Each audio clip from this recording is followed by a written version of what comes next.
Am nächsten Morgen wollte Reli unbedingt wieder voraus. Also, wegen meinen, weil du es gestern so gut gemacht hast, will ich es dir erlauben. Aber pass auf, und wenn du heimkommst, machst du es so wie gestern, gell? Das Reli hat genickt und ist voraus.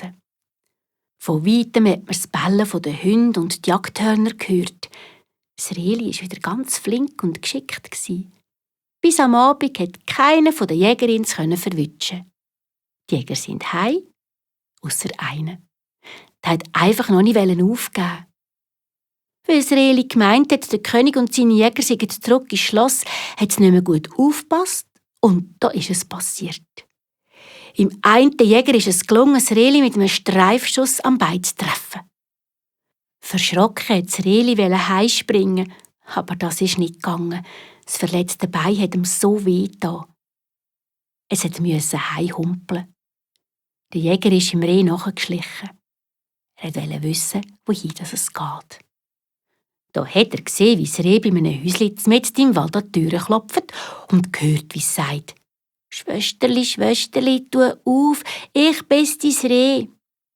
Die Tür ist aufgegangen, das Reh im Häuschen verschwunden. Geschwind ist der Jäger zurück zum Schloss und hat dem König alles erzählt.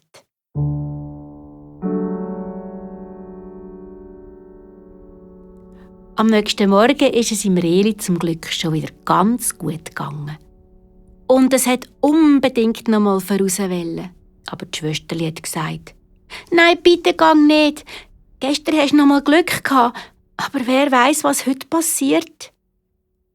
Aber das Rehli hat gebetet und bettelt und es hat so lange gestürmt, bis das Schwesterli schlussendlich doch noch die Türen aufgetan hat. Im Schloss hat der König seinen Jäger befohlen: «Ihr müsst das Reh heute so gut wie es geht umjagen, aber ja nicht verletzen. Währenddem gehe ich mit dem Jäger, der alles gesehen hat, zu dem Häusli im Wald. Ich will wissen, wer dort wohnt.» Die Jäger haben sich an den Befehl gehalten und als der König dann im Wald zu dem Häusli kam, hat er angeklopft und gesagt: «Schwesterli, Schwesterli, tu auf, ich bin's, dein Reh.»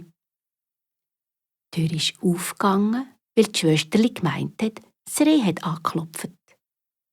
Wie hätte der König staunen, wo das Schwesterli, wo unterdessen eine schöne junge Frau war, vor ihm steht. Und noch mehr hat das Schwesterli staunen, wo er statt dem Reh den König gesehen.